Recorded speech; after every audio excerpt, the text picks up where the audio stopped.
আসসালামু আলাইকুম। এইচএসসি পরীক্ষা চলাকালীন একটা কোশ্চেন আমরা প্রচুর পাই যে ভাইয়া আমার এই পরীক্ষাটা খারাপ হয়েছে, ওই পরীক্ষাটা খারাপ হয়েছে, আমি এখন কি করব, বা আমি 11টা এমসিকিউ ভুল করে আসছি, আমি এখন কি করব, এবং আমাদের একটা পেপার খারাপ হয়েছে, আমি তাহলে সামনে কি করব, ভাই আমার প্লাস থাকবে কিনা। সো যদি তোমার এইচএসসি পরীক্ষা বা যে কোনো বোর্ড পরীক্ষায় যেখানে দুইটা পেপারে পরীক্ষা হয়, এগুলাতে যদি কোনো একটা পরীক্ষা খারাপ হয়, তাহলে অ্যাজ এ স্টুডেন্ট তুমি কি করতে পারো সেটা নিয়ে আজকের এই ভিডিওতে বিস্তারিত আলোচনা থাকবে। ছোট্ট একটা ভিডিও হবে, বাট আমি কিছু রিয়েলিস্টিক সলিউশন দিব, তোমার কাজে লাগবে, ভিডিওটা দেখো। আচ্ছা, প্রথম যেটা আমাকে বুঝতে হবে সেটা হলো মেজারমেন্ট, মেজার করতে হবে। দেখো, তোমাকে অনেক মানুষজন বলবে যে পরীক্ষা দিয়ে মিলাইও না, মিলাই কি লাভ, তোমার কোনো লাভ নাই, তোমার ভুল গেলে উল্টা প্যানিক লাগবে না। উত্তর হলো আমাকে মিলাইতে হবে। আমি অবশ্যই বের হয়ে মিলাবা দুই তিনটা সোর্স থেকে। আমি নর্মালি যেটা করতাম, দুইটা সোর্স থেকে মিলাইতাম, তারপর গড় করতাম যে আমার কয়টা ভুল গেছে, ঠিক আছে? তাহলে আমি শিওর হয়ে যেতাম যে আমার এতগুলো ভুল গেছে। মিলানোর মূল লক্ষ্যটা হলো রিয়ালিটিটা বোঝা, যে অ্যাকচুয়ালি আমি কতটা ফাকড আপ সিচুয়েশনে আছি। এটা যদি আমি না বুঝি, আমি তো এটা রিমেডি নিতে পারবো না। বিষয়টা কেমন হচ্ছে, ধরো আমার সে টু সে কোনো একটা বডির অর্গান নষ্ট হয়েছে, সে টু সে ধরো আমার কিডনির সমস্যা, সে টু সে, হ্যাঁ। তো আমাকে এখন ডাক্তার বলছে যে আপনি এইসব টেস্ট করে নিয়ে আসেন, আমরা দেখি যে আপনার কতটুকু নষ্ট হয়েছে, ওই অনুপাতে আপনার চিকিৎসাটা হবে, রাইট? এখন আমি বলছি না ভাই, আমার তো টেস্ট করলে ভয় লাগবে ভাই, না না না, টেস্ট করা যাবে না ভাই, আমি ওইদিকে তাকাবোই না। তো উল্টা বিপদ। সো আমাকে আগে মেজার করতে হবে এক্স্যাক্টলি যে আমার কয়টা ভুল গেছে। সে টু সে উদাহরণস্বরূপ তোমার 10 মার্কের এমসিকিউ চলে গেছে কোনো একটা সাবজেক্টে, ফার্স্ট পেপারে। ধরো ফিজিক্স ফার্স্ট পার্টে তুমি একটা সিকিউ এর ঘ নাম্বার ভুল করে আসছো, ঘ নাম্বার ভুল করে আসছো, তোমার তো 4 মার্ক তোমার ভুল গেছে, ওকে। সো তুমি এবার মেজার করলা। মেজার করার পরে সবসময় দিতে হবে সেটা হলো সেকেন্ড পেপার কামব্যাক। এখন এই সেকেন্ড পেপার কামব্যাকটা যদিও uncertain, but it can be controlled. যে আমার যদি ফিজিক্স সেকেন্ড পেপারের আগে একদিন বা 2 দিন বন্ধ থাকে, এবং আমি যদি একজন হিউম্যান বিং হয়ে আমি যদি ডিটারমাইন্ড থাকি যে আমার আল্লাহ যদি হায়াত রাখে, আমি আমার শেষ নিঃশ্বাস পর্যন্ত সর্বোচ্চ চেষ্টা করব সেকেন্ড পেপারে সর্বোচ্চ ভালো রেজাল্টটা করে আসার জন্য, ঠিক আছে? তো সেক্ষেত্রে সেকেন্ড পেপারের আমাদের কামব্যাকটা দিতে হবে ম্যাক্সিমাম প্রিপারেশন নিয়ে যায়, মানে ম্যাক্সিমাম ইউ ক্যান। যেমন আমি আজকে এই ভিডিওটা যখন বানাচ্ছি তখন বাংলা দ্বিতীয় পত্র পরীক্ষা হয়েছে। আমার অনেক স্টুডেন্ট যাদের সাথে আমি কানেক্টেড, যারা প্রথম পত্রতে বেশ ভালো রকম ধরা খাইছিল, তারা সেকেন্ড পেপারে বাউন্স ব্যাক করছে, তারা সেকেন্ড পেপারে নাম্বারটা কুলায় ফেলাইছে। অর্থাৎ তাদের ইনশাআল্লাহ বাংলা প্রথম পত্র দ্বিতীয় পত্র মিলায় প্লাস থাকবে। যেহেতু আমাদের প্রথম পত্র দ্বিতীয় পত্র মিলায় নাম্বারটা, সেহেতু আমাদের প্লাসটার দিকে ছুটাটা বেশি সাজেস্টেড, ঠিক আছে? সো তখন আমরা ওখানে ম্যাক্সিমাম টার্গেট করবো। সো যদি আমার একটা ঘ নাম্বার যে থাকে, তাহলে আমাকে কি করতে হবে? আমাকে জাস্ট 4টা এমসিকিউ বেশি পারতে হবে, অথবা আমাকে 2টা এমসিকিউ বেশি পারতে হবে, এবং বাকিদের চেয়ে একটা খ নাম্বার বেশি পারতে হবে, বা একটা গ নাম্বার বেশি পারতে হবে, ঠিক আছে? সো এই জিনিসটা কিন্তু ইম্পর্টেন্ট, যে আমি একটা মেজারেবল কোয়ান্টিটিতে আছি, আমি জানি কতটা ধরা খাইছি, এবং সেই অনুপাতে আমি এফোর্টটা দিব, সেই অনুপাতে পরীক্ষার হলে আমি সিরিয়াসলি এবং সচেতনতার সাথে পরীক্ষাটা দিব। এরপরের যে পয়েন্টটা সেটা হলো যে আমাদের রিয়ালিটি ফর অ্যাডমিশন, এই জিনিসটা বুঝতে হবে। তার আগে আমি একটা কথা বলে রাখি, তোমাদের এবছর অ্যাডমিশনে হালকেনস্টাইনের সবচেয়ে অভিজ্ঞ টিচার প্যানেল আছে, অর্থাৎ যারা কোচিং লাইনে 20 বছর 25 বছর পড়াইছে, এই সকল মানুষজন ইনক্লুডিং আমাদের ইয়াং ব্লাডরা এবছরে অ্যাডমিশন কোর্সগুলো পরিচালনা করবে।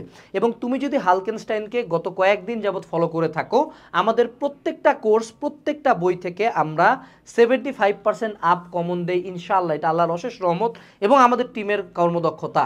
সো যারা চান্স পাইতে চাও, বিশেষ করে যারা মিড ক্যালিবার এবং লো ক্যালিবার মানুষজন আছো, বাইরে দেখাচ্ছ তোমার বিশাল বড় প্রিপারেশন, অন্য যেখানেই পড়ো না কেন সেটার সাথে নিঃসন্দেহে অবশ্যই হালকেনস্টাইনের কোর্সগুলোতে এনরোল করবা।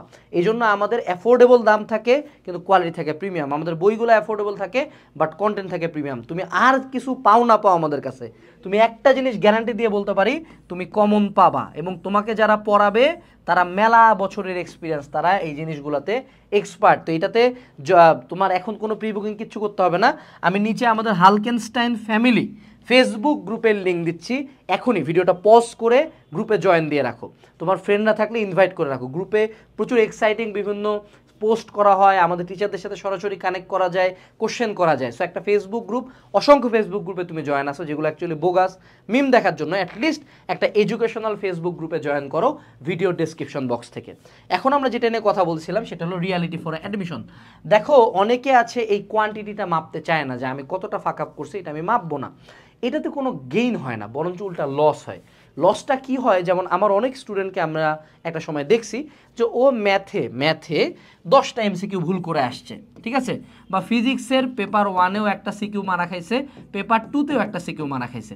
তো এই স্টুডেন্টটা কিন্তু খুব ভালো মতোই জানে যে আমার জিপিএ 5ও হয়তো বা আসতেছে না, ফিজিক্সে প্লাস আসতেছে না, বা ম্যাথে প্লাস আসতেছে না, বা অনেক স্টুডেন্ট আছে যারা 3 থেকে 4টা সাবজেক্টে যে ও প্লাস মিস করবে এটাও জানে, কিন্তু ও জানা সত্ত্বেও just because of his ego and কোনো একটা অলৌকিক ক্ষমতার হয়তো বা সে অপেক্ষায় থাকে, যেটা নর্মালি কাজ করে না। কারণ আমি যদি জানি আমার 11 মার্ক 15 মার্ক মিস গেছে, এটা কখনো পরীক্ষার হলে সাথ দিয়ে দিবে না, 1-2টা কেস বাদে। তো সে কোনো একটা ডিভাইন ইন্টারভেনশনের অপেক্ষায় থাকে, ইঞ্জিনিয়ারিং কোচিং করতে চলে যায় বা মেডিকেল কোচিং করতে চলে যায়। বাট যখন আমার এইচএসসি রেজাল্টটা দেয়, এইচএসসি রেজাল্ট তো হলো সূর্যের মতো সত্য, অর্থাৎ একদম সূর্য যেমন উঠলে সব কিছু আলো হয়ে যায়, ঠিক ওরকম আলো হয়ে যায়, গোটা পৃথিবী তোমার রেজাল্ট জানবে। এবং তখন যে 5 পয়েন্ট না পাওয়া সত্ত্বেও পুরা লাইফের রেজাল্ট দিতে দিতে কিন্তু 2 মাস অ্যাডমিশন টাইমে চলে যায়, 2 মাস চলে যায়। এই যে তুমি 2 মাস অ্যাডমিশন টাইমের খাইলা ইঞ্জিনিয়ারিং কোচিং করে, যে ইঞ্জিনিয়ারিংয়ে তুমি পরীক্ষাও দিতে পারবা না, এবং যে ইঞ্জিনিয়ারিংয়ের তোমার in the first place coaching করা উচিত হয় না, কারণ যার একাডেমিকে এত গ্যাপ, তার তো কুয়েট করার দরকার ছিল না, তার দরকার ছিল একটা ভার্সিটি ইউনিটের সিট।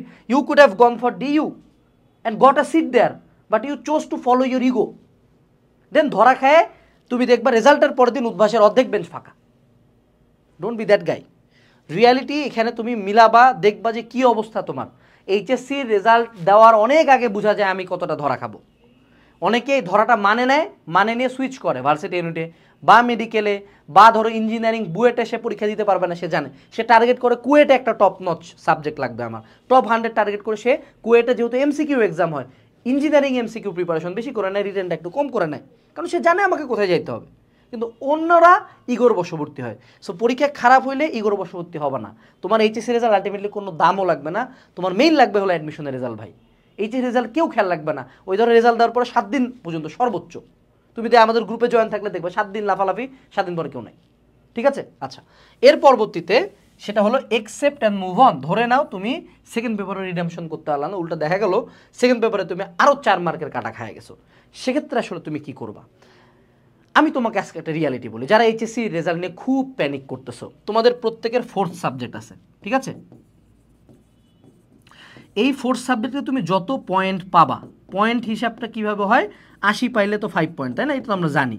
সো তুমি তো 4th সাবজেক্টে আশা করা যায় যে অ্যাটলিস্ট 4 পয়েন্ট তো পাবি, অ্যাটলিস্ট কত পাবি? 4 পয়েন্ট তো পাবি। তো ধরে নিলে তুমি পাইলা 4 পয়েন্ট, ঠিক আছে। এবং তুমি 3টা সাবজেক্টে কয়টা, এখান থেকে টোটাল মাইনাস হবে কত? 3 পয়েন্ট আমরা মাইনাস করে ফেলবো। এই 3 পয়েন্ট যুক্ত হবে তোমার বিভিন্ন সাবজেক্টে। সো ধরে নাও কোনো একটা সাবজেক্টে তুমি পাইছো 3, সো এই 3 পয়েন্টে 2 পয়েন্ট ওখানে যুক্ত হয়ে ওই সাবজেক্টটা হয়ে যাবে 5। আবার ধরে নাও তুমি পরপর 3টা সাবজেক্টে 4 করে পাইছো, ঠিক আছে, 4 4 4, এই 3 পয়েন্ট প্রত্যেকটাতে একটা করে যোগ হয়ে যাবে 5, অর্থাৎ আলটিমেট রেজাল্ট তোমার হবে 5 পয়েন্ট। তুমি পাচ্ছ না কি ভাইয়া? পাচ্ছ না হলো গোল্ডেন, পাচ্ছ না কি গোল্ডেন, পাচ্ছ না। সমাজের মুখে গোল্ডেন মেলা লাফালাফি দাপাদাপি হইলো, আলটিমেটলি গোল্ডেনের তেজ কয়দিন ভাইয়া? 7 দিন। 7 দিন পরে গোল্ডেন কেউ গুনবে না, দেখবে অ্যাডমিশনে কার রেজাল্ট কি। দিনাজপুর বোর্ডের ফার্স্ট অ্যাডমিশনে চান্স পাওয়া যা অ্যাডমিশন আগে। দ্বিতীয় যেটা, সেটা হলো যে আমাদের আলটিমেটলি ঢাকা ভার্সিটি, মেডিকেল বা বাকি যত বিশ্ববিদ্যালয়ে প্রত্যেকটা সার্কুলারে দেখবা পয়েন্ট উল্লেখ করে, যার জিপিএ 5 আছে তার পুরা পয়েন্টটাই সে পাবে, সে যে কোনো জায়গায় অ্যাপ্লাই করতে পারবে। যদি এসএসসিতে 4.5 থাকে বা 4ও থাকে, এবং এইচএসসিতে যদি 5 থাকে, অনেক ভার্সিটিতে অ্যাপ্লাই করতে পারবা। আর ডবল যদি 5 থাকে, গোল্ডেন না, ডবল যদি 5 পয়েন্ট থাকে, তাহলে তোমার আল্লাহ জন্মে কোনো জায়গায় এক্সাম দিতে সমস্যা হওয়ার কথা না। সমস্যা হবে কোন জায়গাতে? সমস্যা হইতে পারে 2টা মাত্র ভার্সিটিতে। কয়টাতে? 2টাতে। এক হলো বুয়েট। বুয়েট আসলে কোন বছর কি চায় বসবে উই ডোন্ট নো। আমরা যদি বলি যে 90 আপ, অনেকে 90 আপে পরীক্ষা দিতে পারে নাই। So BUET is for the toppers, টপার্সরাই এক্সাম দিবে। So BUET can never be certain. এবং বুয়েটে জিপিএর উপর মার্ক নাই, কিন্তু জিপিএ দেখে বুয়েটে ভর্তি পরীক্ষা দেওয়া যায়। আর মাঝে মধ্যে খুব রেয়ার কেসেস কুয়েট একটু স্ট্রিক্ট করে ফেলে বুয়েটকে দেখে, কিন্তু অবশ্যই বুয়েটের সার্কুলারে যদি সেটুসে 90 আপ চায় বা 80 আপ চায় বা টোটাল মার্কের উপর ভিত্তি করে দেয়, কুয়েট ওটাকে অবশ্যই অ্যাটলিস্ট 1/3 ইন্টেন্সিটিতে নিয়ে যায়। সো আমার কুয়েট বাদে বাকি বাংলাদেশের যত ভার্সিটিতে আছে সবগুলোতে আমি 5 পয়েন্ট পাইলেই আল্লাহর রহমতে ইনশাআল্লাহ পরীক্ষা দিতে পারবো, অর্থাৎ আমি অ্যাডমিশনের রেজাল্টে একটা ইফেক্ট রাখতে পারবো by dint of my effort and determination. So যেহেতু আমার 5 পয়েন্ট পাওয়াটাই মেইন, গোল্ডেন পাওয়াটা মেইন না। সো তুমি যে জিনিস নিয়ে এখন পেইন খাচ্ছ, যে জিনিস নিয়ে প্যানিক করতেছো, তোমার মেইন পেইন এবং প্যানিক খাওয়া উচিত অ্যাডমিশন নিয়ে, যেটা এখনকার আবার কনসার্নও না। সো এখন এইচএসসিটা রিল্যাক্সে পার করো। খারাপ লাগবে, নিঃসন্দেহে খারাপ লাগা কম, মানে একটা পরীক্ষায় কট খাইলে 2 দিন মাথায় অ্যাবনর্মাল থাকে, তৃতীয় দিনের দিন দেখবা তুমি ভুলে গেছো, ঠিক আছে? তো যেগুলা বললাম এগুলা মেনটেন করিও। আমাদের ফেসবুক গ্রুপ, যেটা ভিডিও ডেসক্রিপশনে লিঙ্ক দেওয়া আছে, সেটাতে জয়েন করে রাখো for exciting news and updates, এবং আগামী আগস্টের আগেই তোমাদের অ্যাডমিশন কোর্সগুলো চলে আসবে। আসসালামু আলাইকুম, টাটা।